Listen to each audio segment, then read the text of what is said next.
오늘 우리에게 주시는 하나님의 말씀은 마가복음 1장 14절과 15절 말씀입니다. 두 절 말씀이니 우리 찾아서 합독하도록 하겠습니다.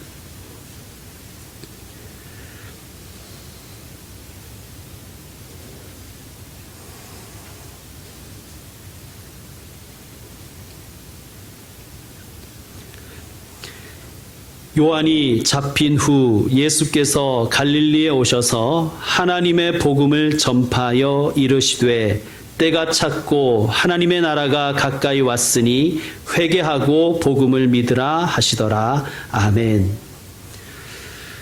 안타까운 소식이 있습니다. 개그 콘서트가 폐지된다고 합니다. 초창기 개콘에 블랑카라는 외국인 노동자가 등장하는 코너가 있었습니다. 물론 진짜 외국인이 아니라 정철규라는 개그맨이 그런 역할을 맡은 것입니다. 블랑카가 이런 말을 하더라고요. 한국에는 한국 사장님들만 무서운 게 아니라 한국 음식들도 너무 무섭다는 거예요. 눈깔 사탕, 이름부터가 살벌하지 않습니까? 할머니 뼈다귀 해장국, 그리고 산채 비빔밥. 우리나라에서 외국인 노동자로 산다는 것은 정말 힘든 일인 것 같아요. 물론 우리나라 분들도 외국에 가서 살아시는 분들 참 고생이 많으십니다. 어쨌든 다른 국가에서 산다는 것, 다른 문화권에서 산다는 것은 여러 가지 어려움이 함께합니다. 여러분께 솔직히 말씀드릴 게 있습니다. 저도 이중국적자입니다. 깜짝 놀라셨죠? 그런데요, 우리 중에도 이중국적자들이 많습니다. 예수님을 구주로 영접한 사람은 누구나 다 이중국적자입니다. 하나님 나라 백성이며 동시에 대한민국 국민입니다. 그러니까 우리는 대한민국 국민으로서 또한 하늘나라 시민으로 이 땅에 살아가는 것입니다. 그럼 우리는 질문해야 됩니다. 하나님의 나라라는 건 도대체 뭡니까? 여기에서 나라로 번역된 헬라어는 바실레이아예요. 영어로 하면 킹덤입니다. 바실레이아에는 세 가지 의미가 있습니다. 첫째로는 어떤 왕 혹은 한 통치자가 다스리는 영역이 바실레이아입니다. 둘째로는 그 통치자가 다스리는 백성이 바실레이아입니다. 또한 세 번째로 그 통치자의 다스림 그 자체를 바실레이아라고 합니다. 그러면 하나님의 나라라는 것은, 하나님의 바실레이아라는 것은 무엇이냐? 첫째, 하나님의 주권적인 통치 그 자체. 둘째, 하나님의 다스림을 받는 사람. 그리고 셋째, 하나님의 영향력이 미치는 영역. 그것이 하나님의 나라입니다. 주한 미 대사관은 어떤 나라의 주권이 임하죠? 미국의 주권이 임하죠. 왜 그렇습니까? 대한민국에 있지만 미국 대사관은 미국의 나라이기 때문입니다. 그게 바실레이아의 의미예요. 그러니까 하나님의 영향력이 미치는 범위, 하나님의 영향력을 받아들이는 사람들, 그게 하나님의 나라라는 거예요. 따라서 내가 하나님의 통치에 순종하면 나까지가 하나님의 나라가 되는 거예요. 또 내 가정이 하나님의 영향력이 미치면 우리 가정이 하나님의 나라가 되는 것입니다. 이것은 교회도 마찬가지고 우리의 일상에서의 삶도 마찬가지입니다. 인간관계에서도 마찬가지입니다. 하나님의 뜻이 실현되는 곳, 하나님의 질서가 실천되는 세상이 하나님 나라입니다. 가난한 사람이 위로받고, 아픈 사람이 치유되며, 죄 많은 자가 용서받고, 교만한 자들이 혼나는 세상이 하나님의 나라입니다. 예수님은 바로 이 하나님의 나라를 세우기 원하셨습니다. 우리가 지난 주일에 묵상했듯이 그것이 모든 의를 이루는 것이기 때문입니다. 예수님은 모든 의를 이루는 일에 자신을 헌신하신 거예요. 그리고 예수님은 하나님의 나라를 세우시기 위해서 제자들을 부르셨고 훈련시키셨고 다시 보내셨습니다. 그러므로 우리들 중에서 주님의 부르심에 순종한 사람들, 또 주님의 세우심에 순종한 사람들, 주님의 보내심에 순종한 사람들은 모두 하나님의 나라를 세우는 사람들입니다. 즉 하나님의 나라의 백성입니다. 이 자리에 계신 모든 성도 여러분, 그리고 인터넷으로 예배를 드리시는 분들에게 묻겠습니다. 여러분은 하나님의 나라의 백성이십니까? 그리고 여러분은 하나님의 영향력을 받아들이십니까? 그렇다면 여러분은 하나님의 나라입니다. 자, 14절 말씀을 보시면 요한이 잡힌 후 예수께서 갈릴리에 오셔서 하나님의 복음을 전파하여 라고 되어 있습니다.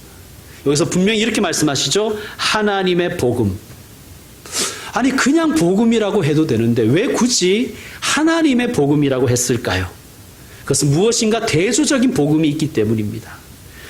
복음은 사실은 보통 명사였어요. 유앙겔리온.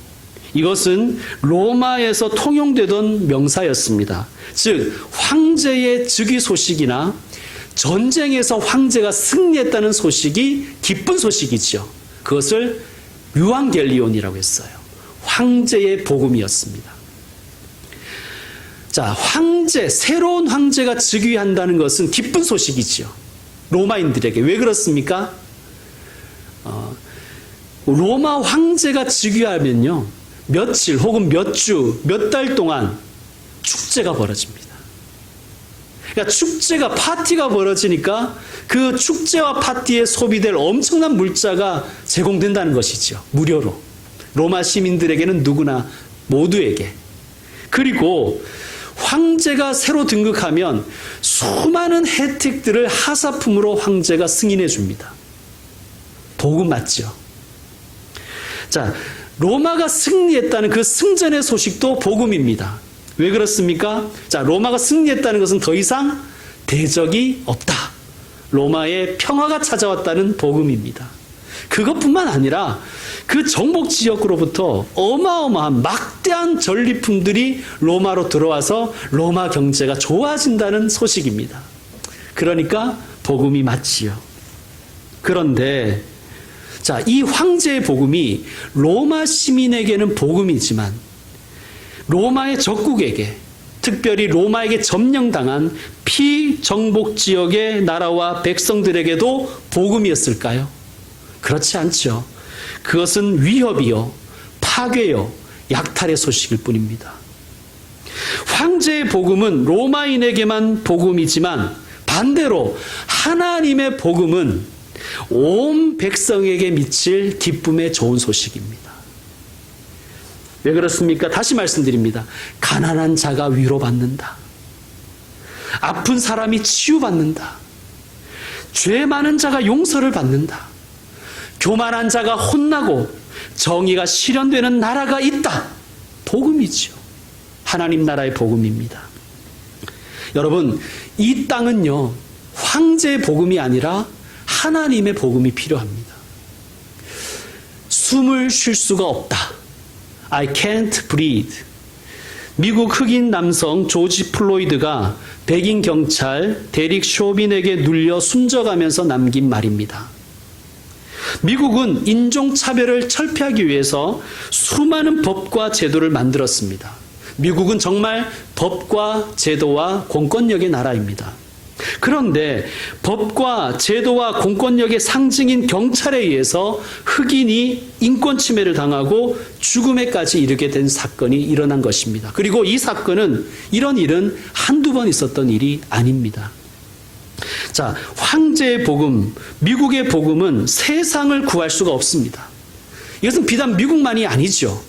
이 세상의 국가들이 가지고 있는 법과 제도와 권력은 언제나 부작용과 예외와 의도적이든 의도적이지 않든 피해를 동반하기 마련입니다. 그러므로 세상 나라의 복음으로는 세상을 구할 수가 없는 것입니다. 그리고 민주주의에서는 이것을 잘 알기 때문에 언론의 자유, 집회의 자유, 시위의 자유를 보장합니다. 언론과 집회와 시위는 민주주의의 아주 중요한 기능을 담당하는 것이죠. 그러나 언론과 집회와 시위도 이 세상을 구원할 수는 없습니다. 안타깝게도 미국 일부 지역에서는 약탈과 방화가 일어난다고 합니다. 물론 약탈과 방화 그 자체가 가지는 메시지도 있습니다. 그러나 어떤 명분을 붙이든 폭력은 절대 정당화될 수 없습니다. 그래서 미국에도 대한민국에도 이 세상에는 하나님의 복음이 필요한 것입니다. 그 복음이 뭐냐? 예수님이 전한 하나님의 나라입니다. 우리는 회개하고 예수님을 믿음으로 하나님 나라의 백성이 될 수 있어요. 그리고 우리 중 다수는 하나님의 나라의 백성이 되었습니다. 자, 그렇다면 하나님 나라 백성으로 이 대한민국을 산다는 것은 어떤 의미가 있을까요? 하나님 나라 백성이 대한민국에서는 어떻게 살아야 될까요? 이 땅에서 어떻게 살아야 될까요? 우리가 그 질문이 있어야 되겠죠? 그럼 많은 분들 이렇게 주장하는 분들도 있어요. 교회법이 세상법, 사회법보다 우선이다. 성도는 교회법을 지켜야 된다. 그리고 세상은 교회를 건드려서는 안 된다. 세상 속에서 교회는 치외법권 지역이다. 라고 주장하는 분들도 있어요. 과연 옳은 주장일까요? 우리 말씀에서 찾아보겠습니다. 우리는 어떻게 살아야 될 것인가? 예레미야서를 한번 찾아보시죠. 구약 성경에 예레미야서가 있습니다. 예레미야서를 찾아 놓으시고요. 예레미야 선지자는요, 죄악으로 멸망해가는 자신의 조국 남유다를 향해서 하나님의 말씀을 선포했어요. 이런 내용입니다. 하나님께서 바벨론을 도구로 쓰셔서 남유다를 심판하실 것이다. 그리고 수많은 사람이 바벨론으로 포로로 끌려갈 것이다. 정한 시간이 되면 하나님께서 다시 돌아오게 하실 것이다. 이게 이제 예레미야의 핵심 메시지입니다. 바벨론에 의해서 심판당한다. 유다가 망한다. 그리고 유다는 포로로 끌려갈 것이다. 포로 생활이 끝나면 다시 돌아올 것이다. 자, 그러면 바벨론에 가서 어떻게 살 것인가? 중요하잖아요. 그죠? 자, 그래서 바벨론에 가서 어떻게 살 것인가에 대해서 예레미야 선지자가 말씀을 했습니다. 29장, 예레미야 29장을 찾으시고 4절에서 7절까지입니다.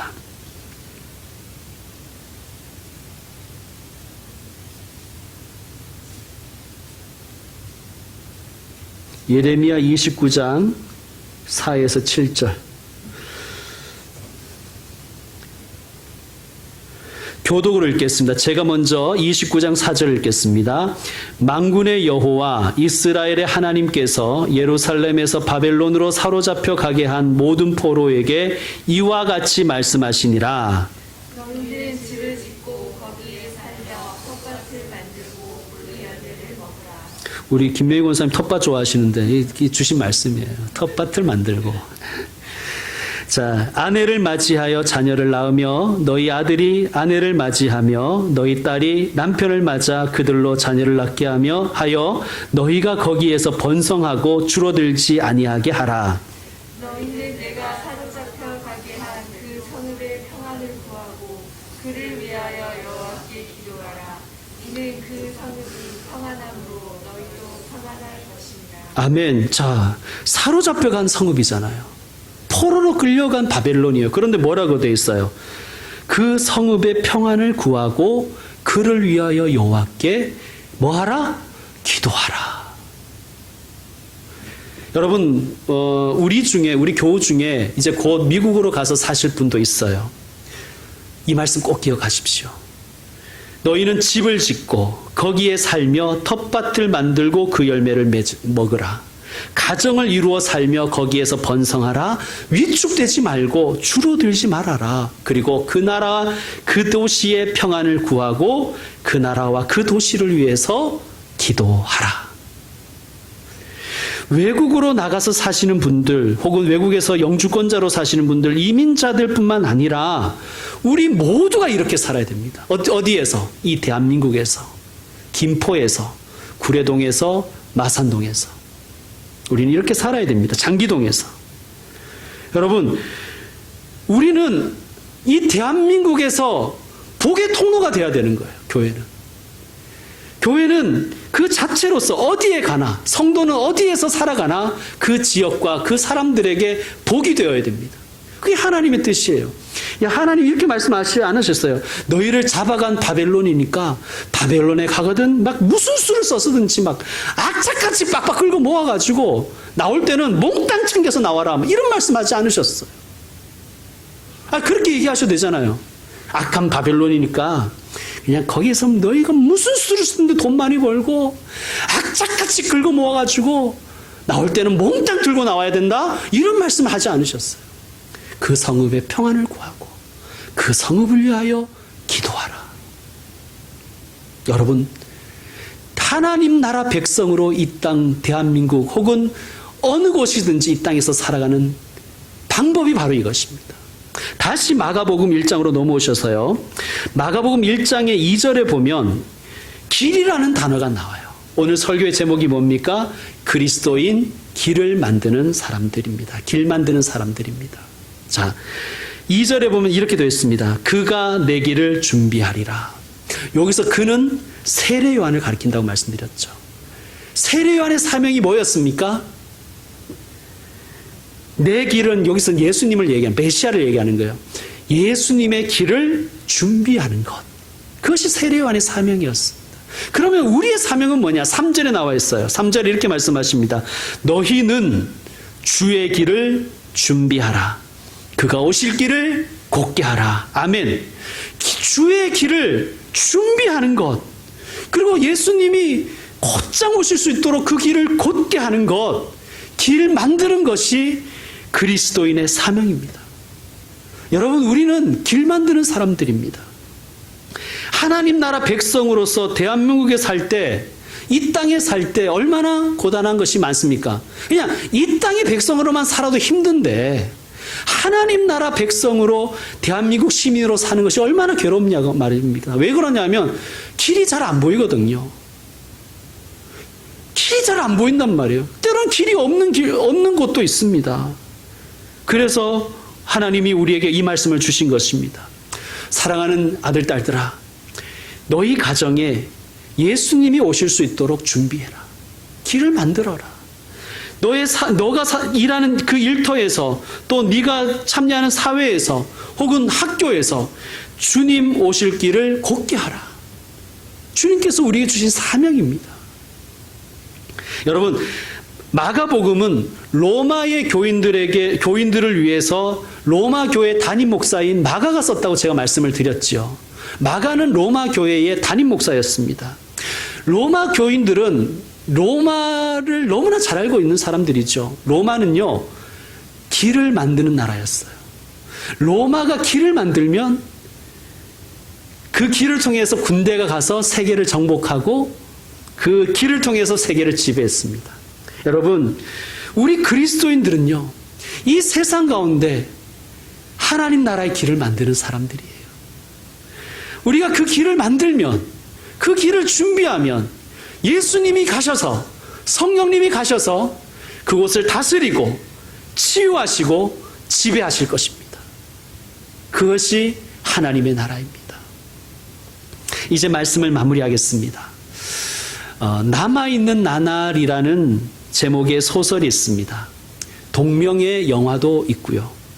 주인공은 영국의 한 저명한 저택에서 집사로 평생을 보낸 스티븐스라는 사람입니다. 그는 자신의 일에 대해서 자부심이 어마어마했습니다. 그는 주인을 성심껏 모셨고 자기 휘하에 있는 직원들을 일사불란하게 지휘했습니다. 그에겐 꿈이 있었어요. 나는 그냥 집사가 아니라 위대한 집사가 되고 싶다. 그리고 그 꿈을 위해서 자신의 모든 것을 쏟아부었습니다. 심지어 그는 자기의 아버지가 돌아가셨는데도 아버지의 임종조차 지키지 않았습니다. 자신은 위대한 집사가 되어야 되니까. 그리고 동료 직원들과 이렇게 좋은 관계를 맺는 것도 포기했습니다. 왜? 좋은 집사가 되어야 되니까. 위대한 집사가 되어야 되니까. 이 스티븐스의 충성을 좋아하고 즐거워했던 이 주인은 포상휴가를 보내줘요. 그래서 스티븐스는 생애 처음으로 여행의 길을 오릅니다. 그런데 여행길에서 그는 자신의 지나온 삶을 돌아보는 거예요. 그리고 이런 고민에 빠집니다. 위대한 집사가 되기 위해서 치렀던 이 모든 희생이 정말 가치가 있는 것일까? 왜냐하면요, 그가 모신 주인이 나치 지지자라는 것을 알고 있었기 때문입니다. 그리고 그가 정말 성실껏 준비한 그 연회들이 결국은 히틀러에게 이용당한 모임에 불과했음을 또한 알고 있었습니다. 그는 사실 그 연회가 가지는 정치적인 그 의미를 이해하지 못했어요. 아니, 정확하게 말하면 그런 건 내가 관여할 것이 아니라고 자기의 양심의 소리를 외면해 버렸습니다. 그는 위대한 집사가 되는 데는 성공했을지 모르지만 위대한 인생을 사는 데는 실패했습니다. 왜 그렇습니까? 그는 양심의 소리를 외면했기 때문입니다. 한나 아렌트 여사의 예루살렘의 아히히만이라는 책이 있습니다. 아히히만은 유태인 학살의 책임자로 예루살렘 전범 재판소의 법정에 섰습니다. 사람들은 유태인을 600만 명이나 죽인 그 전범의 얼굴은 엄청나게 험상궂고 막 험악하고 잔인하고 아주 교활한 얼굴을 하고 있을 거라고 예상했습니다. 그런데 사람들은 깜짝 놀랐어요. 법정에 선 그의 모습은 선한 이웃의 그 얼굴이었고 너무나 평범한 그냥 그 얼굴을 하고 있었기 때문입니다. 판사가 그에게 물었습니다. 당신은 15가지 죄로 기소가 되었는데 당신의 죄를 인정하는가? 물었습니다. 아히히만이 대답합니다. 아닙니다. 저는 죄인이 아닙니다. 저는 무죄입니다. 나는 나치 독일의 공무원이었습니다. 행정직을 맡았고 제가 맡은 일은 유대인들을 가스실로 수송하는 역할을 제가 맡은 것뿐입니다. 저는 상부에서 시킨 일을 정말 열심히 따랐을 뿐입니다. 제게 죄가 있다면, 제가 그 일을 게을리했다면 제게 죄가 있을 것입니다. 그렇게 주장하는 거예요. 여러분, 정말 아이만은 정말 열심히 일했어요. 얼마나 열심히 일했냐면요, 유대인들이 쉽게 추방된 유대인들이 빨리 수용소에 가스실로 갈 수 있도록 행정 절차를 완스톱으로 만들어버린 사람이에요. 행정 절차 간소화, 규제 완화, 이렇게 한 사람이에요. 정말 열심히 일했죠. 아히만의 대답, 나는 죄가 없다, 나는 무죄라는 이 대답에 사람들이 놀라가지고 아연실석했고 정신이상자가 아닌가 싶어서 정신과 의사들에게 이렇게 검진을 받겠습니다. 그런데 모든 정신과 의사들이 이 사람은 정상이라고 진단합니다. 그의 답변 중에 더 놀라운 사실은 이런 수송이나 절차를 이행하는 일을 독일인이 아니라 유태인들에게 맡겼다는 거예요.